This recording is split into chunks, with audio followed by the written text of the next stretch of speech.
Welcome back. Well, today is supposed to be Project Sunday, but we don't have a project. Instead, we have a very special thrifting success story from one of our viewers. And one of our viewers, her name is Tanya, went out to her local Goodwill, and after watching one of our videos about Eastlake Furniture, made a really impressive score. Now, I think this is great for a number of reasons. I'm super happy for Tanya. From her letter, it really sounds like she could have used a bit of good luck falling into her path when it did. And also, I'm so delighted to be able to say, hey, she did this. You can do this too. Because this was really an impressive score. So, when we come back, I'll give you all the details.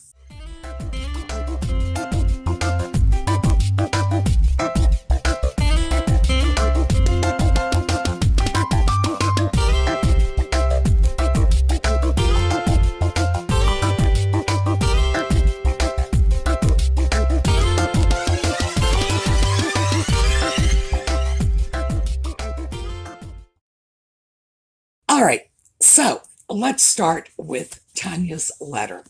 I asked her to just explain what she did and how it happened. So here we go. Hi, Sue. Greetings from Tucson, Arizona. Thank you for the opportunity to tell my story of the Eastlake Furniture piece made by Trevor Page and Company, cabinet makers and upholsterers, Exchange Street, Norwich, England. Now, this is Norwich, by the way. When it's in England, it's Norwich. When it's in Connecticut, it's Norwich, which is our difference in pronunciation. I have always loved antique furniture and have a few pieces given to me by family members. I'm sure it resulted from my parents' love of them also.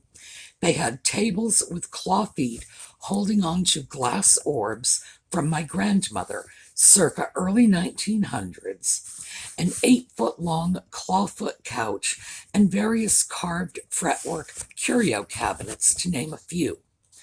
My mom gave me her other couch, which I believe is Empire, and I'd love to see a picture of that, by the way, because I like Empire furniture. I have always been a frugal person who had to be resourceful, raising 2 young boys on my own. Fast forward to 2020. I found myself widowed on 2014-2020. Valentine's Day. There's never a good time to be widowed, but there are some unusually bad times, and I would have to say Valentine's Day is one of them. I was left in an unfortunate financial situation, so for almost a year of self-imposed no thrifting policy, I finally caved. A voice whispered, "It's okay to stop in the Goodwill store. You haven't been there for a long time." So at the end of October 2020, I stopped into a Goodwill near my house. I made the usual rounds and saw what looked to be a dresser peeking out from behind a sofa.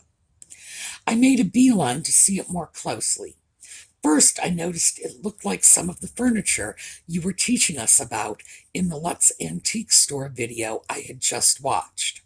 And by the way, I shared that information with the owner of Lutz. They are thrilled to have been useful. I was thinking, ooh, I bet Sue would like this. Then I saw the price tag of $59.99. I had a good cop, bad cop discussion with myself about spending money for a non-essential piece. Despite that, I went looking for a worker to ask if that price was firm.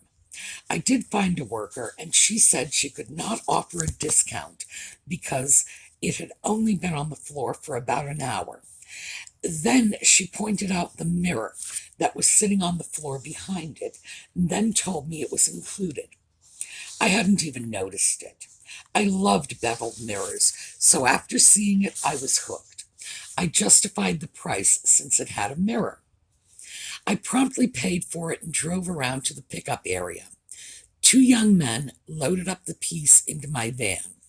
One of them told me he was the one who unloaded it earlier that day from the man who donated it. That man explained that he had it appraised and was told it was worth $500. That sort of made me wonder why he donated it instead of selling it. Once I got it home, I started to research the nameplate and was intrigued to find out more. Was it a sideboard, a buffet, or something else? Also, I was interested in finding out its value. I found the Sumi's Angel page, Sumi's Angels Facebook page, there we go, and posted some pictures and asked for help identifying its intended purpose. I received lots of great replies from members and was very surprised and happy to receive the reply from Colleen and that she had contacted you, and then to hear your thoughts on the piece and that you'd be interested in doing a video about it. It was just wonderful news.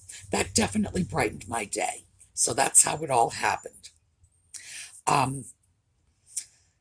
And she goes on, here, Sue, I want to thank you for all you do with your YouTube channel. Taking your time during the pandemic to make extra videos for our inclusion was very nice. I know it helped me, especially being alone now. It's been great learning in such a fun way.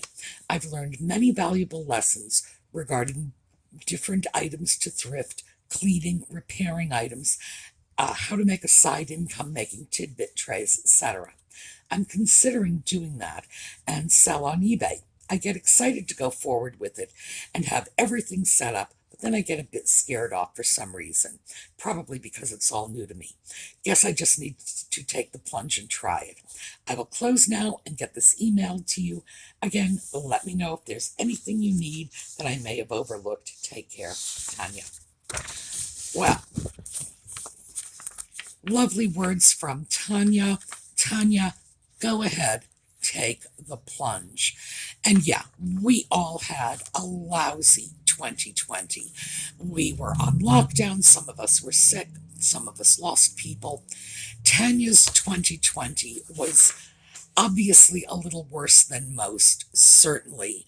So, hey, anything we can do. But Tanya, this community is here for you. Also, the Sumi's Angels is a wonderful community too. So, reach out and people will reach back. So that's Tanya's story. As I mentioned, the folks at Lutz are just thrilled that they could have helped with her education so that she knew what she was looking for. Now, she mentioned that the piece had been appraised, not by her, but by the previous owner. Now, if the previous owner had been the original owner, they would not have needed an appraisal because they would have known about Trevor Page. The idea that somebody appraised this piece for $500 is a little scary. And this is one of the reasons that I am so down on appraisals. If you have a piece and you need it appraised, when you are looking for an appraiser, do not go for that one-size-fits-all, we appraise everything. This is a piece that needed to be appraised by someone who specialized in 19th, 20th century English furniture. They would have recognized that Trevor Page nameplate immediately and would have realized that this is a piece of quality furniture, possibly even a bespoke piece, and would have looked at $500 as a joke. Well, I did some research on the piece. Now, Tanya paid $60 for it. Boy, did she get a bargain.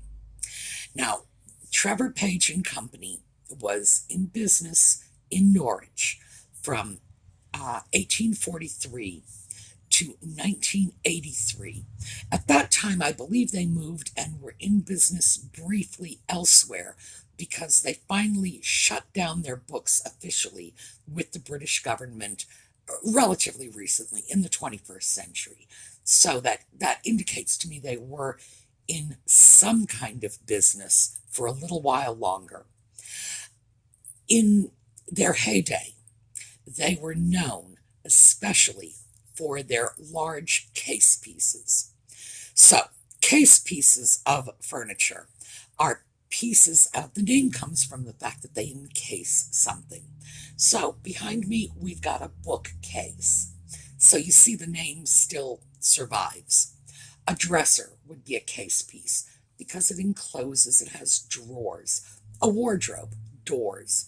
Um, some people even have nightstands that could technically qualify as case pieces. But your bed is not a case piece. Your table, your coffee table, things like that are not considered case pieces. Case pieces in general are bookcases, armoires, wardrobes, dressers, sideboards, large pieces like this.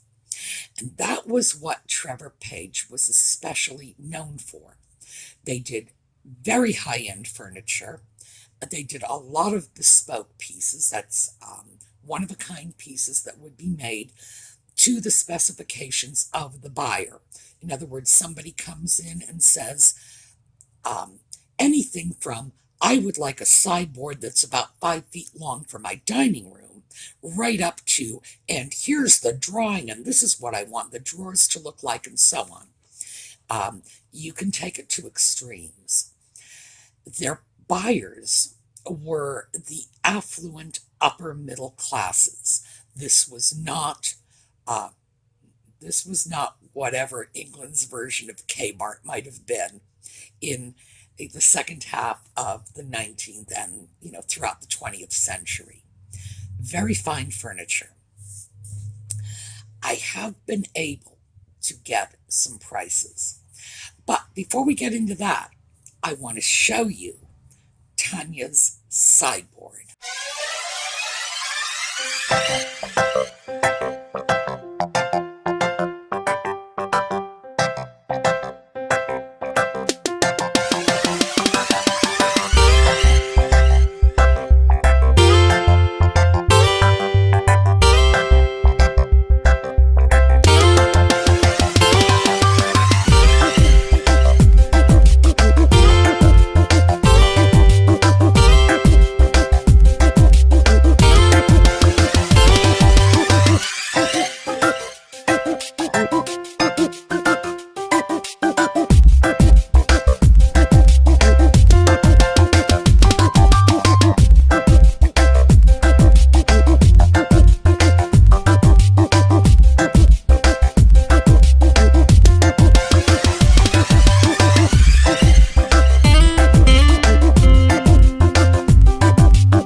So as you can see, this is a really gorgeous piece of furniture. It is Eastlake in its style, but when I first saw the pictures, I did not believe it was actually made in the Eastlake period. The Eastlake period is the last 20 years of the 19th century, so we're roughly looking at, 1880s through maybe 1910 even. I didn't think it was made during that period. It seemed to me that it was a modern version of an Eastlake piece, which is in fact quite likely because Trevor Page made pieces like this all the way through the 20th century. They are beautiful. They are vintage or antique. but retro in style. And this is something really interesting because ordinarily a retro piece is not a very valuable piece unless it's made by a top-notch furniture maker. And Trevor Page Company has made all kinds of pieces. So let me just show you a quick overview of a few Trevor Page pieces that I found. Sofas, tables. You will see 1950s styles. You will see Danish modern, mission styles, Eastlake, Gothic even. So let's take a look.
I was able to find the sale price on that beautiful pair of Windsor chairs that I just showed you in the slideshow.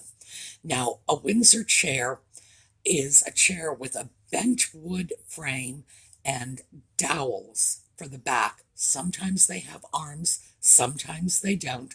Sometimes they are just regular chairs, as those were. Sometimes they are rockers. Windsor chairs have been around since the 18th century. It's a style that has been in style for hundreds of years and will probably still be in style for hundreds of years. Well, I don't know if it was that exact pair of chairs or a pair very similar to it, recently sold for $1,650. So this is not asking price. This is what they sold for. I also found an older sale, and that was of a cabinet that was a sideboard cabinet that somewhere between a sideboard and a cork cupboard. Again, when they are reproducing older styles in a modern time, they can pick and choose elements and come up with their own hybrid. And it was similar to the sideboard in this last little slideshow. And I had to do a currency conversion to figure out it was close to $6,000. So, on that basis, I would say in the right hands, Tanya's piece could go for as much as $5,000. In the wrong hands, which is to say, if you put an ad on Craigslist, it should go for at least $2,000. So whoever appraised it for $600, well, it wasn't someone who was a specialist in 20th century English furniture, or they would have known better. Trevor Page pieces tend to sell very high in the UK. The name is known. That's their version of what we have here, Baker Furniture. Very prestigious, and they were known for their extreme quality and their very good styling. Yeah, $1,650 for a pair of Windsor chairs. Oh yeah, the originals probably don't go for that much, and these would have been reproduction pieces. So I would say Tanya's piece is probably worth up to $5,000 if it were in the right furniture shop. What would that be? Of course, that would be England, where the pieces are known, where the name Trevor Page carries weight. But, like I say, put an ad on Craigslist, and $2,000 is reasonable. 500, no, no. 500 is what that piece would fetch if the seller had no idea what it was and was selling it simply as a very nice early 20th century sideboard. So, let me just take this opportunity once again to stress, if you're going to get an appraisal, get a real appraisal from an expert in your particular type of furniture. Do not have your Art Deco bedroom set appraised by somebody who specializes in 17th century Italian furniture. It just doesn't make sense. And you are not going to get the kind of appraisal that will really do you any good. And certainly, whatever you do, don't go to the places that are virtually the McDonald's of the appraisal world. Yeah, we'll appraise anything. We will appraise your Barbie doll. We will appraise your sideboard. We'll appraise your Oriental rug. No. I'm not saying it's not possible for an appraiser to have expertise in a wide variety of fields, but nobody is ever going to be able to appraise European paintings from the 16th century, Fabergé jewelry from the 20th century, Oriental rugs from the 19th century in Persia. No, because any one of these areas are a lifetime study. So, if you want an appraisal, find someone who knows what your piece is. And the easiest way to start is to take a look if there are certified appraisers in your area. Start there. If that fails, contact your local university. The art department can probably put you on to some competent people. Especially today, in the age of the internet, if you get a good appraiser, they can probably give you a good idea of what your piece is worth simply by photographs. You take a bunch of pictures, you send it to the appraiser, they can give you a good idea. They're going to give you a better idea if they can actually touch your piece and handle it. But always stick with an expert. Don't have a person who's skilled in appraising paintings appraise your Oriental rug or your Eastlake sideboard. It's common sense. So, what did we learn from this? We learned that because Tanya knew what to look for in Eastlake furniture, she was able to identify it as an Eastlake sideboard very quickly. Since she knew it was an Eastlake sideboard, she knew it had a value well in excess of $60. I don't think she was thinking at the time, oh yeah, I bet, boy, if I put this in a shop in New York, it could go for $5,000. She probably wasn't thinking that. This is just a lovely surprise. At least we hope it's a lovely surprise. But paying attention to what good furniture looks like, what the different styles are, helped her to isolate that bargain. And the fact is, she made a massive score. She is not an antique dealer. She is not an expert, not by any stretch of the imagination. She just paid attention, saw it, and grabbed it. So, Congratulations, Tanya. That piece could actually be worth more than the ballpark 5,000 I'm throwing on it. By the way, I am not an antique appraiser. I'm not. I simply get this from going online, taking a look at what comparable pieces from the same company have sold for. That simple. And anyone can do that. That's the easy part. Her piece could literally be worth 100 times what she paid for it. Is it worth 50 times what she paid for it? Yeah. I bet a Craigslist ad could get her 50 times what she paid for it. It doesn't need to be in the hands of a fancy auction house. Now, I don't believe she is in the market to sell this because remember, she does love beveled mirrors and she likes old things. But it's awfully nice to know she got a really good deal. And she has 2 children. So at some point, I imagine this piece is going to go to her children, her grandchildren, and at least now she knows that this is a very valuable piece of furniture. She is not going to be donating it to the Goodwill, and neither are her children or her grandchildren. So I guess we're all out of luck when it comes to snagging that piece. But what I love about this, I'm thrilled when any of our viewers make a fantastic score like this. What I love about it is it just shows you that you don't need any special skills or knowledge. You don't have to be a reseller. You don't have to be an historian.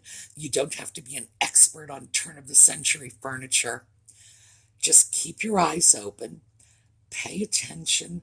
When you have the opportunity to see the pieces, look, and this is what she did. And then when you find them, you know you're getting a good deal. And certainly, Tanya knew she made out. And everybody else can too. So this was a great success story. Congratulations, Tanya. For all the rest of you, remember, if you have questions about your piece, go over to the Sumi's Angels Facebook page.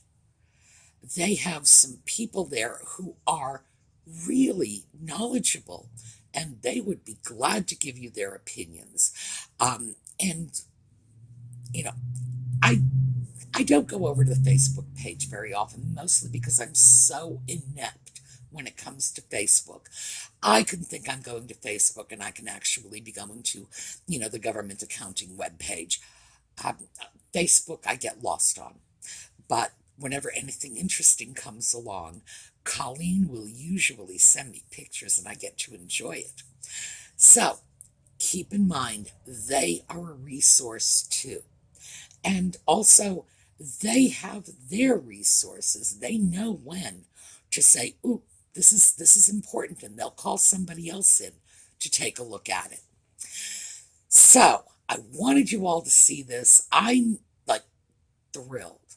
And frankly, after the terrible year Tanya had, I am absolutely delighted that something wonderful and happy just fell into her lap.